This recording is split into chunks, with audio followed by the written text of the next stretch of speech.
오늘 우리가 왜 이 자리에 있을까요? 여러분, 왜 오늘 예배드리고 계십니까? 여러 가지로 이야기할 수 있겠지요. 그래도 한 가지로 이야기한다면 아마도 복음 때문이라고 말할 수 있을 것 같습니다. 복음 때문에 우리가 이 자리에 있고 지금 하나님을 예배하고 있지요. 그러면 그 복음이라는 것은 무엇일까요? 여러분, 사실 성경은 온통 복음 이야기입니다. 구약 성경에는 수많은 복음이 숨겨져 있고요. 신약 성경에 와서는 우리에게 그 복음 이야기를 직접적으로 들려주곤 합니다. 여러분, 사복음서, 이름도 복음서잖아요. 그 사복음서는 복음이 무엇인지 우리에게 직접 보여주는데, 사복음서가 보여주는 복음을 한마디로 이야기하면 예수 그리스도라고 말할 수 있습니다. 그분의 말과 행동 하나하나가 복음이었고 그분 자체가 복음이었지요. 사도행전은 어떨까요? 여러분, 사도행전은 복음을 만났던 제자들이 그 복음을 증거하는 이야기, 그리고 그 복음이 땅끝까지 전해져 가는 이야기입니다. 그러면 서신서는 어떨까요? 서신서는 복음의 핵심이 무엇인지, 그리고 그 복음이 실제 우리의 삶에는 어떤 영향을 주는지를 잘 정리해서 이야기해 주고 있습니다. 그리고 마지막 계시록은 그 복음의 완성, 그러니까 복음이 이룬 세상의 마지막 모습을 우리에게 보여주지요. 이렇게 신약성경 전체가 복음의 이야기로 가득 차 있습니다. 오늘은 그 신약 성경 중에서, 특별히 서신서 중에서 복음을 가장 잘 설명하고 있는 로마서를 통해, 그 중에서도 핵심인 로마서 8장을 통해 복음이 무엇인지 다시 한번 생각해 보고 복음과 관련된 우리의 삶의 이야기도 다시금 돌아보려고 합니다. 여러분, 먼저 로마서 1장부터 8장까지는 로마서가 말하는 복음을 간단하게 정리해 보면 이렇게 이야기할 수 있습니다. 먼저 로마서 1장에서는 복음이 무엇인가를 선포하는데, 대표적으로 16절에서 이렇게 이야기합니다. 우리 함께 한번 읽어볼까요? 함께 읽습니다. 자, 시작. 내가 복음을 부끄러워하지 아니하노니 이 복음은 모든 믿는 자에게 구원을 주시는 하나님의 능력이 됨이라. 여러분, 로마서가 말하는 복음은 한마디로 모든 믿는 자에게 구원을 주시는 하나님의 능력이라고 이야기합니다. 그래서 사도 바울은 이 복음을 결코 부끄러워하지 않는다라고 고백하지요. 그렇게 선포한 다음에 3장 20절까지 왜 이 땅과 인류 가운데 이 복음이 필요한지를 설명하는데, 바로 온 땅과 생명들이 죄로 인해 죽음과 멸망으로 가고 있기 때문이라고 이야기합니다. 그래서 로마서는 이 세상을 보면서 의인은 없나니 하나도 없다라고 선언하고 있지요. 그렇게 선언한 다음에 4장에서는 이런 인류가 어떻게 구원받을 수 있을지를 말하는데, 그것은 인간의 행위나 노력, 율법이 아니라 오직 예수 그리스도 안에 있는 구속으로 말미암아 하나님의 은혜로 값없이 구원을 얻게 된다라고 말합니다. 여러분, 그런데 그 구원은 단지 죽어서 천국에 가는 것만이 아니지요. 여러분, 천국에 가는 것은 믿음의 당연한 결과이고요. 이 땅을 살아갈 때도 이 복음은 우리가 많은 것들을 누리게 하는데, 그것이 바로 로마서 5장부터 8장까지 잘 정리되어 있습니다. 로마서 5장에서는 바로 그 복음으로 인해서 이 땅에서도 하나님과 화평을 누리고 즐거워한다라고 이야기하고요. 6장에서는 우리 몸이 죄에서부터 자유롭게 되어 이제는 죄의 종이 아니라 의의 무기로 하나님께 드려진다라고 이야기합니다. 그리고 7장에서는 모든 율법으로부터 자유하게 되었다라고 이야기하고요. 8장에서는 죄와 사망의 법에서 우리가 해방되어 이제 결코 정죄함이 없다라고 선포하고 있습니다. 이제는 우리가 육신이 아니라 영을 따르는 자, 곧 하나님의 자녀, 상속자가 되었다라고 이야기하죠. 바로 이것이 로마서가 말하고 있는 복음, 어쩌면 성경 전체가 이야기하고자 하는 복음이고 복음의 결과입니다. 바로 그 복음을 우리가 믿고 있고 그 복음 때문에 오늘 우리가 이 자리에서 하나님을 예배하고 있는 것이죠. 그 복음의 은혜를 날마다 경험하는 귀한 삶이 되시기를 바랍니다. 그렇게 바라는데 지금 우리의 모습, 현재 우리의 삶의 모습을 보면 어떨까요? 여러분, 죄와 사망 그리고 율법으로부터 자유하게 되어서 하나님과 화평을 누리며 즐거워하고 있을까요? 어떠세요? 저는 물론 그럴 거라고 믿습니다. 그렇지만 항상 그렇지 않다는 것이 문제지요. 여전히 우리의 내면은 죄의 문제로 갈등하고 때로는 죄로 인해서 아픔을 당하기도 합니다. 제가 가끔 보는 한문철의 블랙박스 TV가 있는데 여러분, 블랙박스에 담긴 다양한 사고 현장의 모습을 우리에게 보여주지요. 모든 사고가 참 마음이 아프지만 특히 음주운전이나 상대방의 잘못으로 아무런 잘못 없는 이들이 사고를 당하고 남겨진 가족들이 아픔을 당하는 모습을 보면 얼마나 마음이 아픈지 모릅니다. 참 희한하게도 사고를 낸 사람은 항상 괜찮더라고요. 괜히 사고를 당한 사람이 오히려 죽음을 당하지요. 여러분, 학교 폭력은 어떨까요? 순수해야 할 아이들이 얼마나 잔인하게 친구들을 괴롭히는지, 결국 괴롭힘을 당한 아이가 참다 못해 목숨을 끊는 일이 생기기도 합니다. 뿐만 아니라 현재 사회에서 다양한 보이스피싱도 끊이지 않지요. 전세 사기도 얼마나 많은지 모릅니다. 힘겹게 노력해서 겨우겨우 방한칸 마련하거나 아니면 이제 사회생활을 열심히 하려고 하는데 그 시작으로 집을 구했는데 사기로 모든 것을 잃고 맙니다. 여러분, 해외에서는 끊임없이 총기 난사 사건도 들려오고요. 지금은 전쟁으로 인해서 수많은 생명들이 두려움과 아픔 속에서 살아가고 있지요. 여러분, 이런 일들이 남의 일만이 아니지요. 왜 이런 일이 여전히 이 땅 가운데 일어나고 심지어 복음으로 변화된 우리에게도 영향을 주어서 그것들로 인해서 우리도 아파하고 탄식하고 있을까요? 오늘 본문 22절도 이렇게 이야기하지요. 피조물이 다 이제까지 함께 탄식하며 함께 고통을 겪고 있는 것을 우리가 아느니라. 모든 생명이 탄식하며 고통을 당하는 것, 어쩌면 그것이 이 땅의 삶인지도 모르겠습니다. 여러분, 말씀드린 대로 믿음의 사람이라고 예외일까요? 아니길 바라지만 그렇지가 않지요.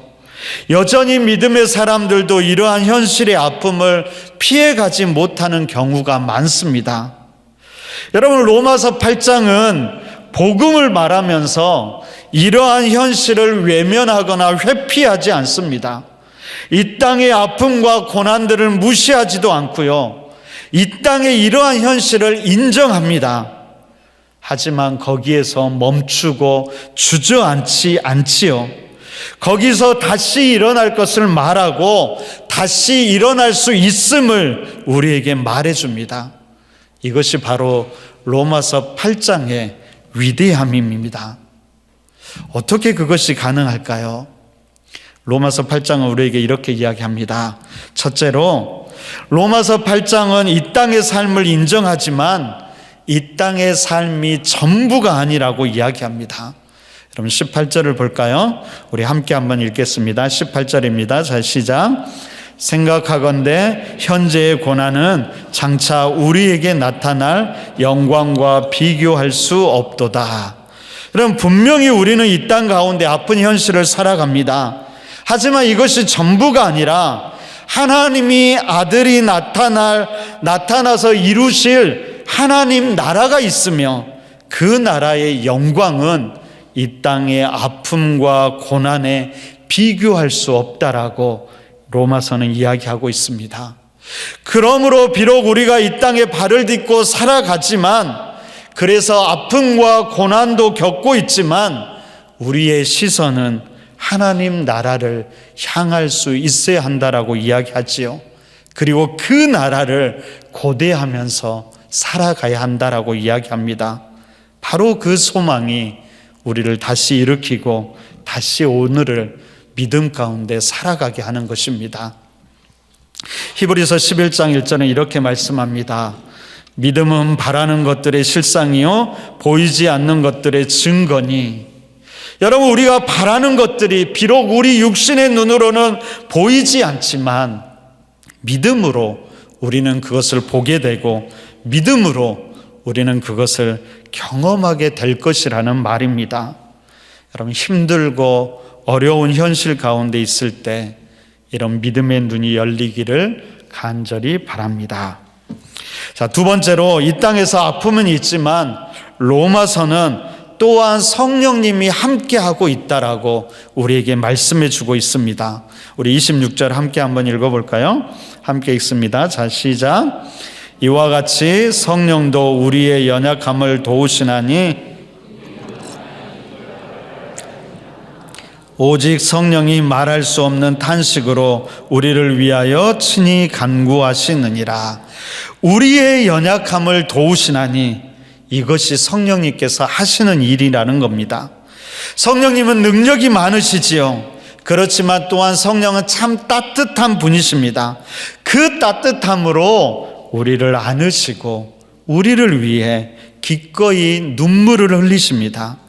그 마음으로 우리를 위하여 하나님께 간구하고 그 마음으로 열심을 내어서 우리를 도우심으로 마침내 선을 이루게 되는 것입니다. 그래서 오늘 로마서 8장 28절은 이렇게 이야기하지요. 우리가 알거니와 하나님을 사랑하는 자 곧 그의 뜻대로 부르심을 입은 자들에게는 모든 것이 합력하여 선을 이루느니라. 모든 것이 합력하여 선을 이룬다는 것, 그것은 결코 우리 힘이 아님을 알아야 합니다. 우리를 위해서 간구하시고 우리를 도우시는 성령님 때문에 그것이 가능하지요. 우리는 포기할지라도 성령님은 결코 포기하지 않지요. 여러분, 우리가 잘 알고 있는 모래 위에 발자국이라는 글이 있습니다. 여러분도 한 번 정도는 들어보셨을 텐데 이런 이야기지요. 어느 날 밤에 한 사람이 인생을 정리하면서 꿈을 꾸는데 그 꿈속에서 예수님과 함께 해변을 따라 걷고 있었습니다. 그때 하늘이 스크린처럼 펼쳐지더니 지나온 삶의 순간순간들이 영화처럼 펼쳐지는 거예요. 그 삶의 모래 위에는 두 사람의 발자국이 있었습니다. 하나는 그 사람의 것이었고 하나는 주님의 것이었지요. 그런데 삶의 어느 순간에 오직 하나의 발자국만 있는 것을 보게 됩니다. 돌아보니까 그때는 그의 삶에서, 인생에서 가장 힘들고 절망적이었던, 그리고 슬픔이 가득한 순간이라는 것을 알게 되었습니다. 그러자 그는 항의하듯이 주님께 이렇게 따져 묻지요. 주님, 저와 항상 함께 하시겠다라고 말씀하셨잖아요. 그런데 왜 저의 삶의 가장 어려웠던 순간에 한 사람의 발자국밖에 없는 겁니까? 제가 주님을 가장 필요로 할 때 그때는 왜 저를 떠나셨습니까? 그때 주님께서 이렇게 말씀하셨습니다. 사랑하는 아들아, 나는 너를 결코 떠난 적이 없었단다. 내가 고통과 환난 당하는 시간에 그 하나의 발자국은 바로 나의 발자국이란다. 내가 너를 업고 걸었단다. 그렇게 주님께서 말씀하셨다라고 합니다. 여러분, 찬양으로 이 이야기를 한 번 더 들어볼까요?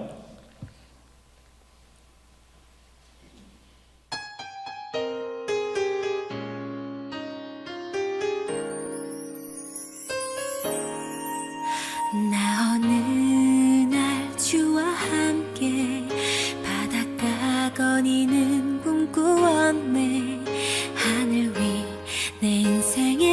장면들 모래 위에 펼쳐졌네. 한 작은 주님의 것, 또 한 작은 내 것.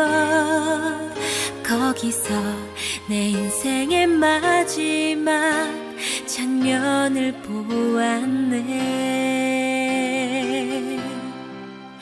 가끔 그 길에 오직 하나의 발자국만 보이네. 그때는 내 인생 비참하고 슬픈 계절이었네. 저와 함께 하시겠다고 약속하신 주님은 제가 가장 필요로 할 때 나를 떠나버리셨나요? 나의 귀하고 소중한 아이여, 나는 너를 결코 떠나지 않았단다. 네 시련의 때, 고통의 그때에 내가 너를 품에 안고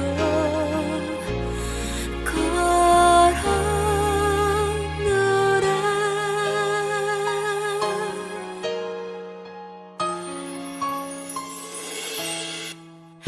가끔 그 길에 오직 하나의 발자국만 보이네. 그때는 내 인생 비참하고 슬픈 계절이었네. 저와 함께 하시겠다고 약속하신 주님은 제가 가장 필요로 할 때 나를 떠나버리셨나요? 나의 귀하고 소중한 아이여, 나는 너를 결코 떠나지 않았단다. 네 시련의 때, 고통의 그때에 내가 너를 품에 안고 걸어오노라. 내 귀하고 소중한 아이여, 나는 너를 결코 떠나지 않았단다. 네 시련의 때, 고통의 그때에 내가 너를 품에 안고 걸어오노라.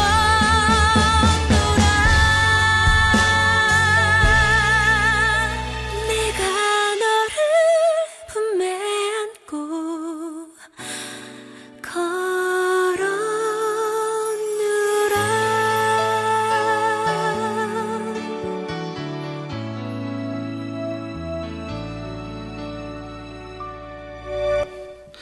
여러분, 인생 속에서 특별히 가장 힘들고 어려운 시기에 그 하나님의 함께 하심을 경험했던 사도 바울은 이렇게 고백하지요.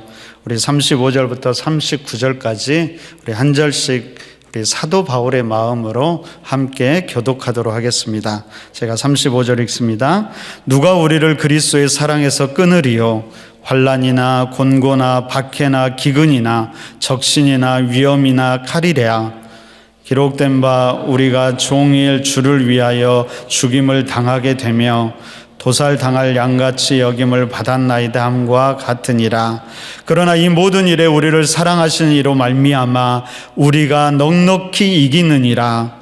내가 확신하노니 사망이나 생명이나 천사들이나 권세자들이나 현재일이나 장래일이나 능력이나, 함께 읽습니다.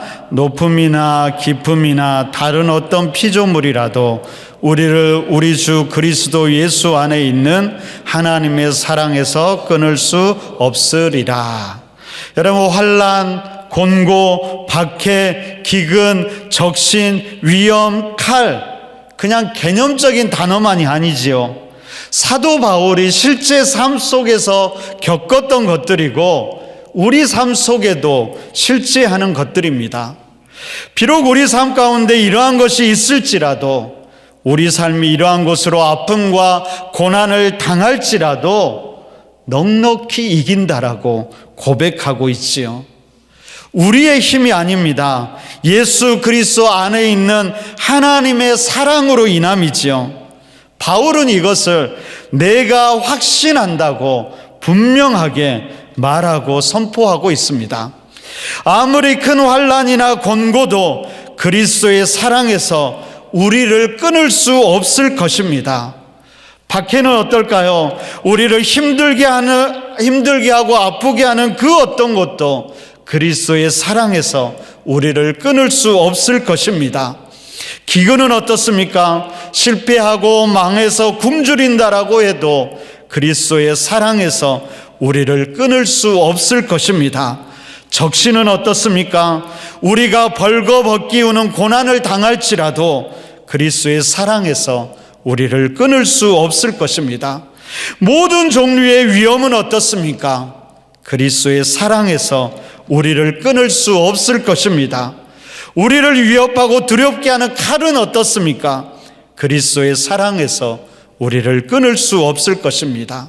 지금 우리를 힘들게 하고 어렵게 하는 그 환난과 아픔은요, 어떨까요? 여러분들이 대답해 보십시오. 그리스도의 사랑에서 우리를 끊을 수 없을 것입니다. 이 땅의 어떤 것도, 심지어 죽음조차도 그리스도의 사랑에서 우리를 끊을 수 없을 것입니다. 결코 우리 힘이 아닙니다. 우리를 만드시고 지키시는 하나님 때문에, 우리를 위해서 친히 십자가에 달리신 예수 그리스도 때문에, 그리고 우리와 함께 하면서 우리를 도우시고 우리를 위해서 눈물로 기도하시는 성령님으로 인해서 우리는 그럴 수밖에 없을 것입니다. 그러므로 어떠한 상황 속에서도 결코 포기해서는 안 될 것입니다. 가끔 아이들이 우리 부모들에게 이런저런 요구를 할 때가 있지요. 자기들은 부모가 부탁한 거 하나도 안 들어주면서, 말도 잘 안 들으면서 언제나 당당하게 요구하곤 합니다. 저희 아이들도 얼마나 당당한지 모릅니다. 그럴 때면 제가 일부러 싫어, 나도 싫어, 내가 왜 해주어야 하는데, 그럼 이런저런 논리로 설명을 합니다. 그러면 저도 이런저런 논리로 핑계를 댑니다. 그러다가 더 이상 안 될 때 마지막에 아이들이 하는 말이 있습니다. 뭘까요? 아빠잖아, 아빠니까 해줘야 돼. 그러면 더 이상 할 말이 없어집니다. 그리고 그 부탁을 들어주지요. 성경은 하나님이 우리의 아빠, 아버지가 되신다라고 말합니다. 우리는 그분의 자녀들이지요. 이것이 믿음의 사람들에게 주신 가장 큰 축복입니다. 여러분, 세상에 어떤 신도 자신을 아버지로 내어주지 않지요. 오직 하나님만이 그렇게 하실 뿐입니다. 여러분, 아빠, 아버지라고 부르는 것은 하나님 아버지가 가장 좋아하는 표현이고 하나님 아버지를 꼼짝 못하게 하는 말입니다. 그러기에 우리는 힘들고 어려울 때 아빠, 아버지를 끊임없이 불러야 하지요. 아빠잖아, 아빠니까 해줘야지. 그렇게 협박도 해보시기를 바랍니다. 종교개혁가 루터에 대한 일화가 많이 있죠. 한번 여러분들이 한 번 정도는 들어보셨을 겁니다. 한 번은 종교개혁을 하는 일이 너무나도 힘이 든 거예요. 수많은 어려움과 죽을 위기도 수없이 겪었지만 잘 이겨냈습니다. 그런데 어느 날 갑자기 무력감과 두려움이 확 밀려오면서 낙심에 빠지게 되었습니다. 며칠이나 아무것도 하지 못하고 밖에도 나가지 않고 있는데, 그때 갑자기 아내가 상복을 입고 나타납니다. 루터가 깜짝 놀라서 도대체 누가 죽었어? 그렇게 묻자 아내는 하나님이 죽었습니다 라고 말했다고 합니다. 그러자 루터가 아니 어떻게 하나님이 죽을 수 있냐고 묻자 아내가 뭐라 했을까요? 요즘 당신을 보니까 하나님이 죽은 줄 알았어요. 그렇게 말했다고 합니다. 참 지혜로운 아내였던 것 같습니다. 여러분, 루터가 그 이야기를 듣고 다시 하나님을 바라보면서 힘을 냈다고 합니다. 그리고 나중에 루터가 종교개혁을 다 마치면서 이런 고백을 합니다. 우리가 앞으로 가질 삶의 영광과 위대함을 안다면, 우리가 죽음에서 부활하게 된다는 사실을 잊지 않는다면 이 세상의 고난을 견디는 것은 어려운 일이 아닙니다. 내가 말씀을 믿는다면, 그리고 마지막 심판을 받을 때 기쁘게 일상의 유혹과 모욕과 감금을 견뎠다고 우리는 말할 수 있을 것입니다. 나는 사악한 자들의 발 아래 고개를 숙이지 않았습니다. 그리스도의 공로를 통해 내게 온 위대한 영광이 있기 때문입니다. 여러분, 세상이 어느새 봄 기운이 온 땅에 만연하지요. 항상 이맘때면 나무들을 보면서 생각나는 것이 있습니다. 그것은 그 나무들이 모진 겨울을 견뎌왔다라는 것이죠. 추위를 이기기 위해서 잎도 다 떨어뜨리고 봄이 올 때까지 숨죽이면서 절제하며 마치 죽은 것처럼 그렇게 버텨왔습니다. 그러다가 마침내 따뜻한 봄이 올 때 나무는 마음껏 생명의 기운을 발산합니다. 그 싱그럽고 아름다운 새싹을 틔우고 어느새 금방 푸른 잎과 생명력이 넘치는 나무가 되어서 온 땅을 푸르고 푸르게 물들이게 될 것입니다. 여러분, 우리도 그런 사람임들임을 잊지 않았으면 좋겠습니다. 이해할 수 없는 아픔과 고난 속에서 때때로 인내하고 버티기를 해야 할 때도 있지만, 심지어 그러다가 때때로 낙심하기도 하지만, 우리를 위해 십자가의 길을 걸어가신 그 주님을 바라보면서, 우리와 함께하면서 우리를 안아주시고 업어주시는 그 성령님을 의지하면서, 어떤 것도 끊을 수 없는 그 하나님의 사랑을 확신하면서 다시 일어설 수 있기를 바랍니다.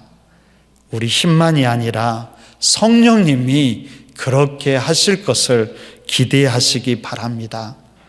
봄바람이 불어오는 그날, 우리도 반드시 아름답게 꽃 피우고 열매를 맺으며 아름다운 하나님 나라를 이루어 가게 될 것입니다. 그 소망을 마음에 품고 다시 하나님을 바라보고 의지하면서 하나님과 함께 믿음의 걸음을 당당하게 걸어가시는 귀한 우리 길가의 교회 성도님들이 되시기를 간절히 바랍니다.